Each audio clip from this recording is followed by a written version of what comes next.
tatlo ay naglalaro naman sa swing ngunit napalakas kaya tumalsik si Chopper. Si Frankie naman ay dumyugo ang ilong dahil pala sa pinakialaman niya ang waiver ni Nami, pero hindi ito natuwa sa ginawa niyang Frankie naman ay dumyugo ang ilong dahil pala sa pinakialaman niya ang waiver ni Nami, pero hindi ito natuwa sa ginawa niyang modification kaya sinampal siya nito at tumalsik sa pader. Ngunit sa bago niyang design ngayon ay kumpiyansa na siyang magugustuhan ito ni Nami. Si Luffy ang sunod na nag-swing na tumama sa pader. Naghahanda naman ng pagkain si Sanji, kaya inutusan ng tatlo na kumuha ng mga octopus mula sa aquarium nila para sa masarap nilang pagkain. Kagad na binuksan ng mga ito ang aquarium, pero hindi ito makuha kaya nag-dive si Usopp sa loob. Nakita niyang magkakasama ang mga ito kaya gumamit ng malalaking spatula at isa-isang hinagis patungo sa itaas. Ngunit kumapit sa kanya ang mga ito. Tapos pagtanggal ng isa ay naglabas ito ng black ink kaya hindi na makita ang loob ng aquarium. Sinubukan ni Luffy na iligtas si Usopp ngunit nasubsob lang siya sa tubig. Kaya gumamit siya ng Gomu-Gomu no Gatling pero tinatamaan din ang kaibigan. Hanggang sa itulak ito pa itaas ng kamay ni Robin. May napansin daw si Zoro na lumulutang. Pagtingin ay isa itong barrel of offerings sa mga Diyos ng dagat. Kinuha nila ito at binuksan ni Luffy ngunit naglabas ito ng isang signal flare. Nabahala si Robin dahil nalaman ng kanilang lokasyon dahil dito. Kaya nagbantay si Chopper sa paligid. Naramdaman ni Nami ang pagbabago ng panahon. Kaya inutusan ng mga kasama na kumilos dahil sa paparating daw na bagyo. Kalaunan ay naging masama ang lagay ng panahon na meron pang kasamang mga pagkidlat. Dahil sa lakas ng hangin ay inangat na lang nila ang layag at nilabas ni Frankie ang paddle system ng Thousand Sunny kaya mabilis silang nakapaglakbay sa bagyo. Dahil sa kapal ng hamog ay napag-usapan nila ang tungkol sa Florian Triangle kung saan maraming mga barko ang nawawala. Takot na takot si Chopper at hindi nito napansin ang multo sa likod. Tapos nagkwento pa si Sanji na meron daw mga ghost ships dito kaya lalong natakot si Usopp. Kalaunan ay nakarinig sila ng kumakanta. Saka nakita ang isang malaking barko na tila isang ghost ship kaya hindi sila makapaniwala na totoo ang kwento ni Sanji. Dito ay nakita nila ang isang nilalang na kahit mga buto na lang ay nagsasalita pa rin kaya walang nakagalaw sa kanila dahil sa takot. Nais ni Luffy na magpunta sa ghost ship pero ayaw ng mga kasama kaya pumili sila ng mga stick kung sino ang sasama kay Luffy. Pero takot na takot sila Usopp at Nami dahil ayaw nilang umalis ng barko. Si Nami ang napiling sumama kay Luffy kaya takot na takot ang dalaga. Kasama niyang umakyat ang captain pati si Sanji, ngunit nakatingin lang sa kanila ang skeleton. Tapos binati sila nito ng magandang araw at sinabing ngayon lang daw ulit siya nakakita ng tao. Nabighani din ito sa kagandahan ni Nami, kaya tinanong niya ang dalaga kung pwede ba nitong makita ang kanyang ponso kaya nasipa siya nito sa ulo. Natuwa si Luffy sa nakita, tapos tinanong kung tumatae ito. Sagot naman itong oo daw, tapos nagtanong si Sanji ng napakaraming tanong tungkol sa skeleton. Ngunit hindi pa nakakasagot ay niyaya na ito ni Luffy na maging kasapi ng kanyang crew at agad naman itong pumayag kaya hindi makapaniwala ang dalawang kasama. Nagpunta ang skeleton sa kanilang barko para magpakilala sa mga kaibigan. Tapos tinanong din ito kung pwedeng makita ang ponso ni Robin kaya binato siya ni Nami.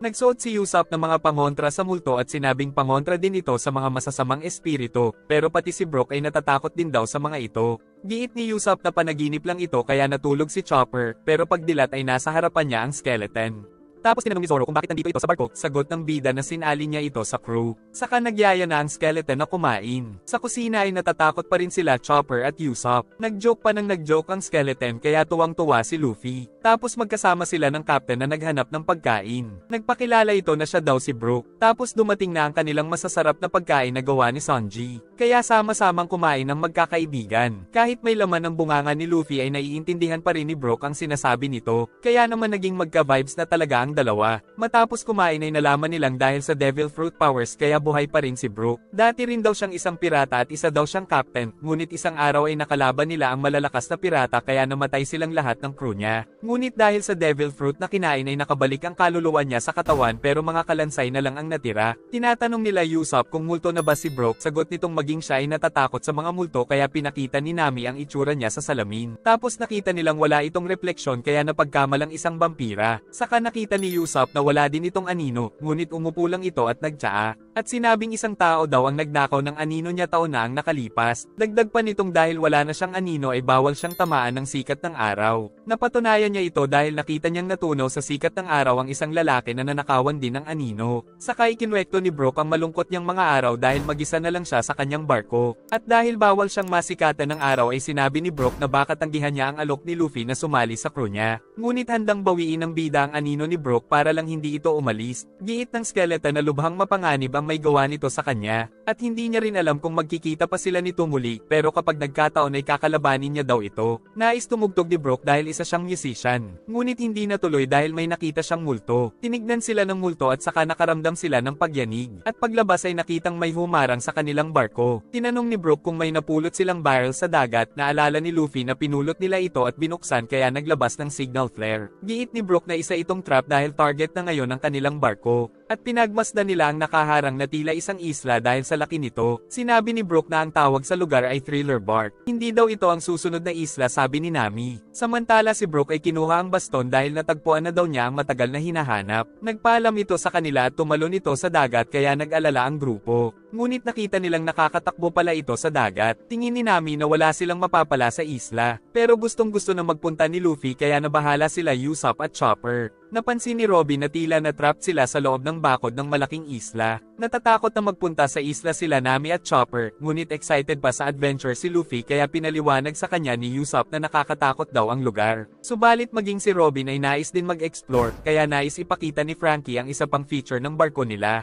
Pinili nito ang dock number 2, kung saan lumabas ang isang bangka na may ulo ng Going Merry kaya tuwang-tuwa ang tatlo na ginamit ito. Tapos mas binilisan pa ni Nami ngunit sinalubong sila ng malaking alon, pero nagawa ni Nami na makatalon dito dahil sa husay sa pagkontrol. Natutuwa si Luffy dahil sa galing ng mga ideya ni Frankie sa kanilang barko. Nang marinig nila na sumigaw si Nami, pero wala silang makita dahil sa kapal ng hamog. Samantala excited na si Luffy sa turn niya sa pagsakay sa Mini Merry. Tapos nakakapagtakang kusang bumaba ang kanilang angkla. Saka biglang nagbukas ang underground door kaya naghanda sila sa pakikipaglaban. Tapos may isang nilalang ang pinaglalaroan ng mukha ni Luffy. Saka may kumuha pa ng isang espada ni Zoro na muntik ng tamaan ng bida. Kaya naisip nilang may kasama sila sa barko. Naramdaman daw ni Luffy na may humahawak sa kanya kanina. Nag-alala si Sanji sa tatlo kaya tumalon siya upang puntahan ang mga ito. Pero may humawak sa kanyang paa kaya tumama siya sa kanilang barko. Bigla din itong lumutang tapos pinaikot-ikot at binato pabalik sa barko nila. Naramdaman din ni Robin na may nakahawak daw sa kanya at dinilaan pa ang babae. Nainis si Sanji ngunit pinatid lang siya nito. Tapos nakarinig sila ng parang isang layon. Saka nagkaroon ng kakaibang mga alon sa loob ng bakod na giit ni Frankie ay tila kinukuha ang kanilang barko. Samantala ang tatlo ay aksidenteng nakarating sa isla kaya labis na kinabahan ang tatlo. Giit ni Nami na tumalsik daw sila mula sa bangka kaya nahulog sila sa loob. At kasalanan nito ni Nami kaya nagpa-cute na lang ito sa mga kasama. Tapos nakakita pa sila ng isang halimaw na may tatlong ulo kaya kaagad na tumakbo ng mabilis ang tatlo mula dito. Habang tumatakbo ay napansin ni Chopper na ang isa sa ulo ng Cerberus ay isang fox. Kaya mas lalong nagalit ang Cerberus sa kanila. Saka nakakita sila ng hagdan papunta sa itaas ngunit ayaw nitong tumigil sa paghabol.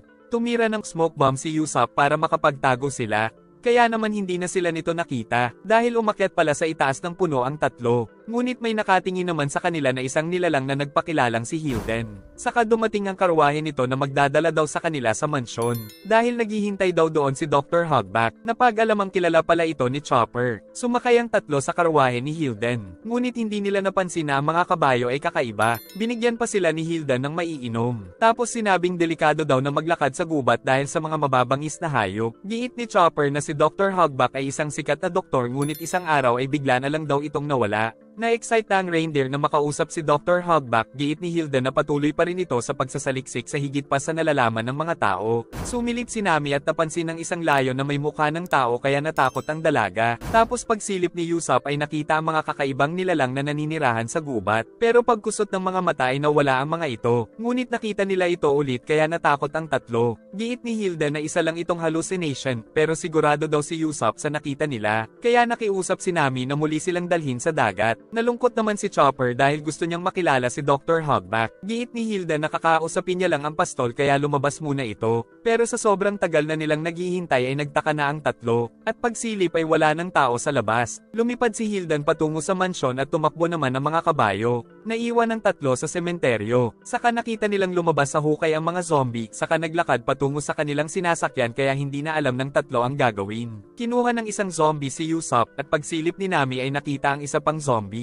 Tapos pinatumba ng mga ito ang carwayeng sinasakyan nila. Saka nakita nilang pinagtutulungan ng mga ito si Usopp. Tutulong sana si Nami ngunit may humawak sa paa niya kaya maging siya ay napaligiran. Sumugod si Chopper at sinuntok ang isa kaya natanggal ang ulo nito. Pero ipinasalang at saka ibinalik ang ulo. Si Nami naman ang kailangan nilang iligtas, naisipan ni Usopp na gumamit ng apoy dahil kahinaan daw ito ng mga zombie. Pagtira ay lumayo ang mga ito kay Nami. Tapos sinabi ng mga zombie na delikado daw ang ginawa ni Usopp. Sinamantala ng tatlo ang pagkakataon para tumakas. Napansin ni Usopp na bagal naman ng pagong ang mga zombie, ngunit nang marinig ito ng mga zombie ay biglang bumilis tumakbo kaya takot na takot sila Chopper. Subalit napagod kaagad kaya tagumpay na nakatakas ang tatlo. Samantala ang barko ng Straw Hat ay nahuli ng isang napakalaking sapot ng gagamba. Sa paglalakad ay nakarating ang tatlo sa mansyon. Pumasok sila sa gate at nakitang nagbukas ang isang ilaw sa tapat ng balon. Umangat ang pang-igib at nagpakita ang isang babae na pinagbabato si Usopp ng mga plato. Saka sinabing makakapasok daw sila Chopper at Nami, pero pinapalayas niya si Usopp. Nagbukas ang pinto at nagpakita ang isang nilalang na sinasabing dahil daw sa masamang nakaraan ni Sindri ay nang babato siya ng mga plato.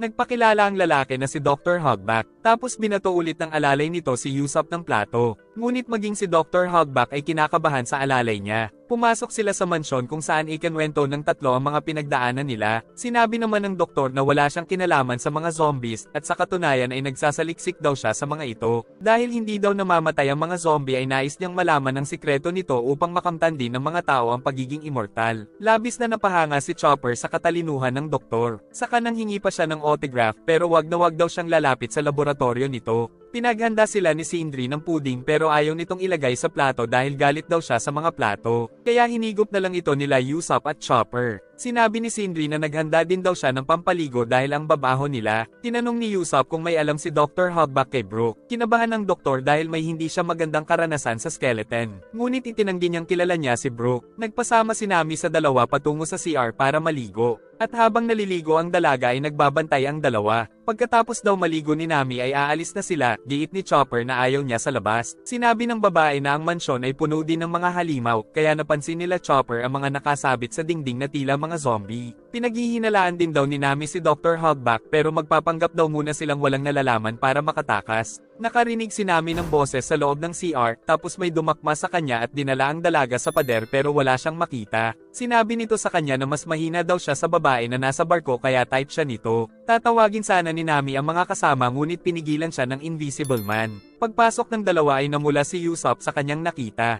Ngunit hindi pa rin makagalaw si Nami dahil sa kalaban. Binitiwan siya nito kaya nakahingi na ng tulong si Nami. Naamoy ni Chopper na meron ngang ibang tao sa silid. Tapos bumukas ang bintana dahil tatakas ito kaya inatake ito ni Usopp ng Flame Star na naramdaman ni Dr. Hogback sa ibaba. Natatakot naman si Nami dahil narinig daw nito ang lahat ng mga sinabi niya. Dahil hindi makaalis ang barko sa spiderweb ay napilitan ng grupo na maglakbay sa Thriller Bark. Nakita nila ang Cerberus na nanghabol kila Nami pero hindi natakot ang mga bida kaya kinabahan ito sa kanila. Tapos ito pa ang nagpapanik sa tahol ni Luffy. Aatake sana si Zoro pero nais daw itong paamuhin ng captain. Pero kinagat lang siya ng mga ito. Kaya naman sinapok sila ni Luffy. Dahil dito ay nagkaroon ng bida ng sasakyan. Nagpatuloy sila sa paglalakad upang hanapin ang mga kaibigan.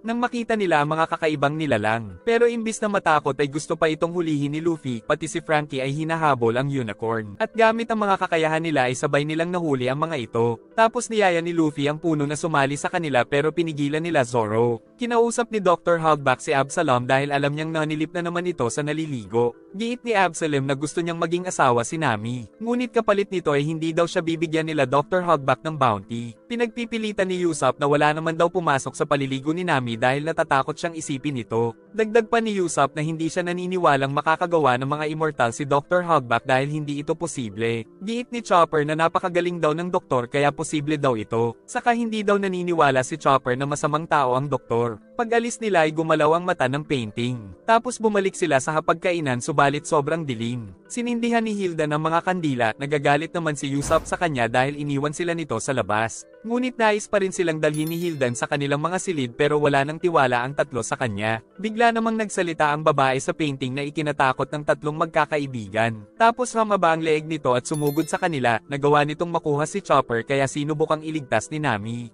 Ang baboy naman sa likod ay naghagis ng espada kay Usopp. Saka sinabi nitong siya ang pinuno sa silid na ito kaya hindi na sila makakalabas ng buhay. Ang balat ng oso sa sahig ay nabuhay din, at nagagalit ito dahil natusok daw ang likod niya kaya nagpaalon-alon si Usopp sa likod nito. Tapos tumalon siya sa chandelier, kinuha ang kandila at binato ito sa oso. Nagpanik ang oso dahil sa apoy, maging ang mga zombie sa litrato ay natatakot masunog. Kaya pinagbabato sila ni Usopp ng mga kandila. At dahil sa apoy ay nagkaroon sila ng pagkakataon na makatakbo ngunit nakasarado ang pinto. Kaya nangamba silang kainin ng mga zombie sa loob ng mansyon. Inatake silang tatlo ng galit na oso. Saka tumulong din ang mga kasamahan nitong zombie at sa pagtakbo ng tatlo ay napunta sila sa chimney, tapos aksidenteng nakapunta sa lihim na lagusan. Nabahala ang mga zombie na baka makapunta sila sa laboratorio ni Dr. Hogback. Kaya nais nilang sundan ng tatlo pero tinutulak din nila ito sa kabila. Ngunit may katabi na pala si Nami na isang zombie kaya mabilis silang tumakbo sa mga ito. Ang baboy naman ay hindi nababahala dahil puno daw ng zombie ang lugar. Samantala sa lagusan ay hinahabol ang tatlo ng mga zombie paintings, hanggang sa makarating sila sa isang pinto, at pagpasok ay nakitang silid ito ni Sindri. Nalaman ni Nami na isa pala itong artista noon, ngunit nabasa din niyang namatay na ito dahil nahulog sa stage 10 taon na ang nakalipas kaya natakot ang dalawa. Dito ay nakumpirma ni Chopper na dating mga namatay na ginawang zombie ang mga naninirahan sa lugar. Nakita nila ang isang treasure box, kaya nawala ang takot ni Nami dahil sa kayamanan. Ngunit nang binuksan ay isang Jack-in-the-Box zombie ang nagpakita kaya tumakbo na naman ang tatlo at patuloy na hinabol ng mga zombie paintings. Dumating ang isang swordsman zombie na sinasabing siya na daw ang bahala. Naglalakbay pa rin ang 5 dahil hinahanap ang mga kaibigan.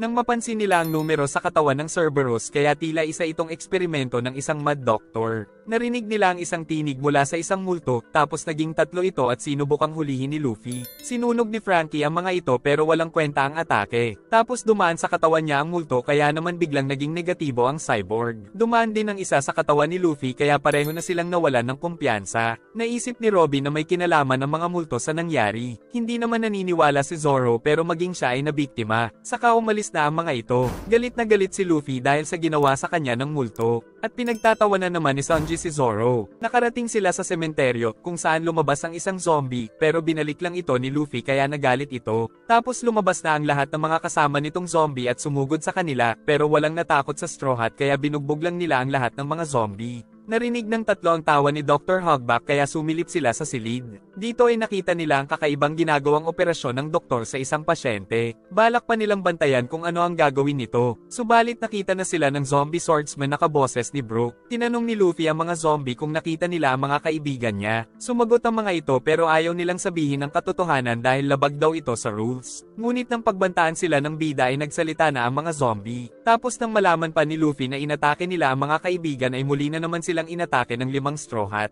Pumasok sila sa gate nang dumating ang isang matanda na humihingi ng tulong. Sinabi nitong dahil mukha silang malalakas ay nais niyang kalabanin nila ang kumuha ng kanyang anino. Sinabi ng matanda na si Gecko Moria daw ang tinutukoy niya, na nakilala ni Robin na isa sa 7 Warlords of the Sea. Dagdag pa ng matanda na pinapanood na rin sila ni Gecko mula nung imbitahan sila sa Thriller Bark gawa ng pagsabog ng flare. Nais daw nitong muling tamaan ng sikat ng araw kaya nagmakaawa siyang bawiin nila ang kanyang anino.